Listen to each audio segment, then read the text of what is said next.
It's been 2 years since Gary Neville declared that American ownership of British football clubs a clear and present danger to the fabric of the game. Yet today, nearly a third of EFL clubs are partly or wholly owned by investors from across the pond. Are we destined for amazing match days filled with popcorn, cheerleaders and endless documentary film crews? Or did Gary Neville have a point, and the British football pyramid is under threat? Where better to find out what the fans really think about American owners at the party-like festival of Tom Brady's Birmingham Patriots versus Ryan Reynolds' Wrexham Dead Ballers. How long have you been Birmingham fans? Since I was 35 years. Since birth. I've been a season ticket now for 13 years. All my life, really. How excited were you when the new owners came in? It was unbelievable. Dreamland, that's all you can say, really. Before their regime, it was crap. No money being into the club. With Tom Brady, Tom Wagner coming in, you can see the improvements to the ground, even the windows being cleaned. The buzz around the place, I mean, it's scary, it's mental. It's so exciting, like a Monday night League One fixture and it's 28,000 people here, it's amazing. Can you summarise the journey that your club's been under Ryan Reynolds and Rob McElhenney? No, I've been going since we had 1,500 fans, National League relegation, and now our fortunes have changed so much, you can't believe it, you have to pinch yourself. We're just lucky to be here, really. For something like this to happen to a small town like ours. It's been a roller coaster, but it's been a brilliant one. Can't even make it up, it's what we're here for, this is exactly what we've been dreaming of, basically. Why do you think they chose Wrexham? The potential fan base is huge. It has got a great backstory. Like my mates would be supporting Liverpool, Man City, that type of thing, and if you're a Wrexham fan, there's no other team like locally, and there's a big catchment area as well, so it's not just a town, it's like North Wales. It's not just an investment of money, it's an investment of people. In fact, it's not even Wrexham, it's the whole of North Wales. Everything's just been uplifted. Money and rapid investment creates drastic change, but do fans feel that this could be a threat to the core identity of their clubs? Are any Wrexham fans pining for the old days? People like my dad are, yeah. People like my dad saying this is just us getting back to the normal level. For the younger generation like me and my friends, this is the best that we've seen in generations, so you're lucky, love it. He must pay £1 for me to get in. I think it's 30 quid today. Is that a cost that most fans are willing to absorb for the success of the club? I'd say without a doubt. We're just here to enjoy the ride and welcome all of the support from all over the world, especially in North America. Now more than ever, British clubs are being targeted for the huge financial gains that can be earned through promotion up the divisions. It's one of the fundamental differences between UK and American sports. Wrexham are feeling these benefits. But after a history of bad ownership, are Birmingham fans really happy with the idea of being used as a sporting stock, where high risk still remains? Is there an element of suspicion about why the owners have come to Birmingham? I don't think so, no. I think they see it as a good business opportunity. And as he's already come out and said, if he thinks Tottenham's ground's making a lot of money, wait until he says Birmingham City's grounds. Yeah, of course. Why choose Birmingham? When they first come in, I think everyone did have that thing, we've came in, American owners, what they're going to be like. But I think for the first few months they were there, you could see what they were saying is good. They had the fans at heart, what they were saying. The owners are really part of the fans, they do, they speak to the fans, they come to the games. I think you know who they are in comparison to some years where you don't know where the owners are and you actually don't know what they look like. We've been here before with other owners that have promised the beans, but these actually seem to speak for itself. The fan zones, everything's been done. For a stadium they're hoping to get rid of, why would you do stuff to it? And they are.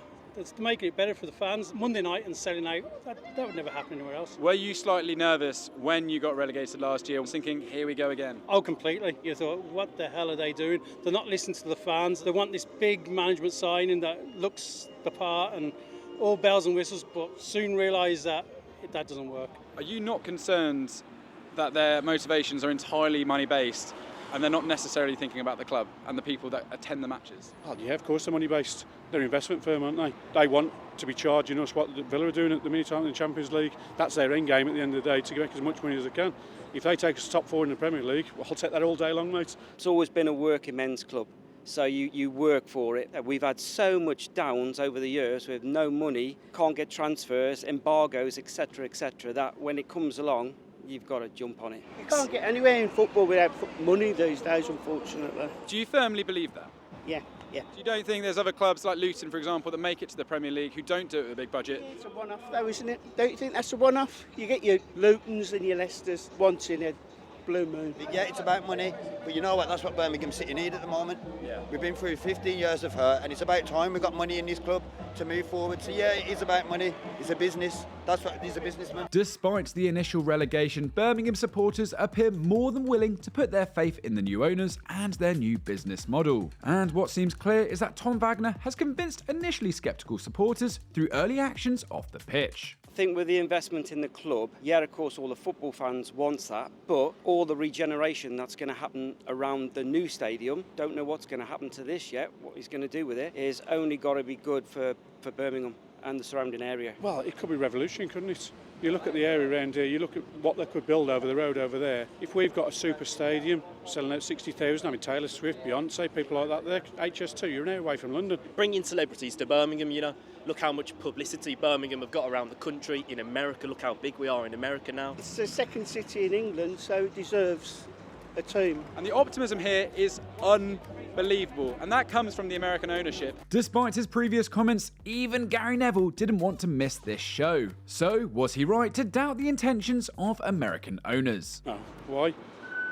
Compared to Saudi owners, compared to whoever, they're all money-based, aren't they? I think it's a case-by-case basis. I don't think you can generalise to that level. Look at the people who've bought Wrexham in the past. Hamilton, for example, and he was from Nantwich or just around the corner from Gary Neville, I think. So people from Nantwich can't be trusted either, can they? I don't think he's right. If he is right, we'll find out, won't we?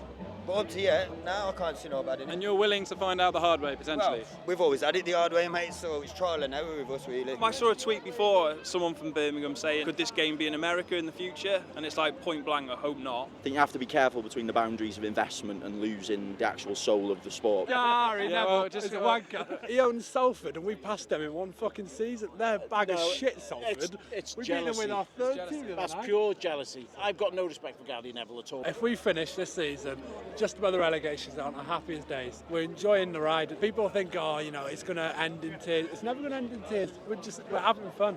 We've rotted in National League for all those years, and now we're just having a laugh. We're a little town in North Wales, and 3,000 here today. The problem is, who else is coming in? We've had Chinese owners that said they were going to spend millions and billions and actually rob the club complete and nearly put it on its knees until Wagner came in. So we've got to lay our trust in somebody. I'm sorry, but the Americans have I'll wave that flag for them. In all honesty, we're expecting to hear some scepticism towards American owners, but the experience here has been wholly positive. Wrexham fans can't believe the transformation of their club, and Birmingham, despite a rocky start, are looking to the future with so much optimism. As one fan said, it's a case-by-case basis. And how can you only judge Americans when there are owners from all over the world that have come to British football and struggled to make a difference? Only time will really tell if the owners are here for the long run. There's going to be a moment where Wrexham and Birmingham hit a ceiling that they can't break through, and that's the test of ownership across the football pyramids. For now, Birmingham and Wrexham fans are living the American dream, and they don't want it to end.